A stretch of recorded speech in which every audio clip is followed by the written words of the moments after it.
ಹಾ, ಉದಯ್ ಕುಮಾರ್ ಅವರು ಬಂದಿದ್ದಾರೆ ಇದೀಗ. ಉದಯ್ ಕುಮಾರ್ ಅವರು ನೋಡ್ತಾ ಇದ್ದೀರಾ ನೀವು? ಉದಯ್ ಕುಮಾರ್ ಅವರು ಚಂದವಾಗಿ ತೋರ್ತಾ ಇದ್ದಾರೆ ಇಲ್ಲಿ ನೋಡಿ. ಇವರು ಉದಯ್ ಕುಮಾರ್. ಹಲವು ಸಂಗತಿಗಳ ನಡುವೆ ನಮ್ಮನ್ನ ಕಾಡುವಂತಹ ಕಟ್ಟ ಕಡೆಯ ಪ್ರಶ್ನೆ ಹೀಗೂ ಉಂಟೆ. ಹೇಕೋತೀನಿ ಮಂಡಿಗೆ. ಅದೇ ಉದಯ್ ಕುಮಾರ್ ಅವರ ಸೊಡ್ಡು ಚಂದವಾಗಿ ತೋರ್ತಾ ಇದೆ ನೋಡಿ. ಇವರು ನಮ್ಮ ಸಂಘದ 3ನೇ ಸಂಘದ ಉದಯ್ ಕುಮಾರ್. ಇದು ನಮ್ಮ ಟೈಪು. ಈ ನನ್ನ ಮಕ್ಕಳಿಗೆ ತಿಂದ್ಬಿಟ್ಟು ಮನೇಲಿ ಬೇರೆ ಏನ್ ಕೆಲಸ ಇರಲ್ಲ, ಇಲ್ಲಿ ಬಂದು ನಿಂತ್ಕೊಂಡು ಹೋಗೋ ಬರೋರ್ನೆಲ್ಲ ತರಲೆ ಮಾಡ್ಕೊಂಡು ಪೋಸ್ ಕೊಡ್ತಿರ್ತಾರೆ. ಇವನು ಬಾರಿ ಹಾರಾಡ್ತಾನೆ. ಆನಗಳ್ಳಿಯ ಗುಜ್ರಿ ಮೇಸ್ತ್ರಿ ಅಂದೇಳಿ ಇವನು ಸಮ ಕೆಲಸ ಹಿಡಿತಾನೆ, ಒಳ್ಳೊಳ್ಳೆ ಕೆಲಸ ಹಿಡಿತಾನೆ.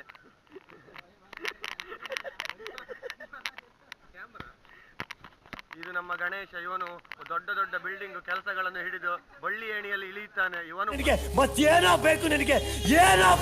ಭಯಂಕರ ಕಲಾವಿದ ಇವನು. ಅವನ ಕಾರು ನೋಡಿ, ಅವನ ಕಾರು ಮನೆಗೆ ತಕೊಂಡು ಹೋಗೋಕ್ಕಾಗಿದೆ. ಕಾರನ್ನು ಇಲ್ಲೇ ಇಟ್ಟು ಹೋಗ್ತಾನೆ ಅವನು. ಮನೆ ಹತ್ರ ರೋಡ್ ಇನ್ನು ರೆಡಿಯಾಗಿಲ್ಲ ಒಂದಿನ್ನು, ಅದಕ್ಕೆ ಕಾರಲ್ಲಿ ಇಲ್ಲೇ ಇಟ್ಟು ಹೋಗೋದು. ಆನೆಗಳಲ್ಲಿ ಹಬ್ಬ ಒಂದು 35 ಜನ ಕೆಲಸ ಕೈಕೊಂಡಿದ್ದಾವ ಗಣೇಶ. ಇವನೇ ಗಣೇಶ ಅಂದೇಳಿ ಒಳ್ಳೆ ಪೇಂಟರ್. ಮತ್ತೆ ಬಳ್ಳಿ ಎಣ್ಣೆ ಎಲ್ಲ 7-8 ಇತ್ತು ಅವನ ಹತ್ರ. 7-8 ಬಳ್ಳಿ ಎಣ್ಣೆ. ಭಯಂಕರ ಕಲಾವಿದ. ಮೊನ್ನೆ ಒಂದು ಸ್ಪೆಂಡರ್ ತಗೊಂಡು ಈಗ ನವರಾತ್ರಿ ಕಾರ್ ಬತ್ತ ಒಂದು.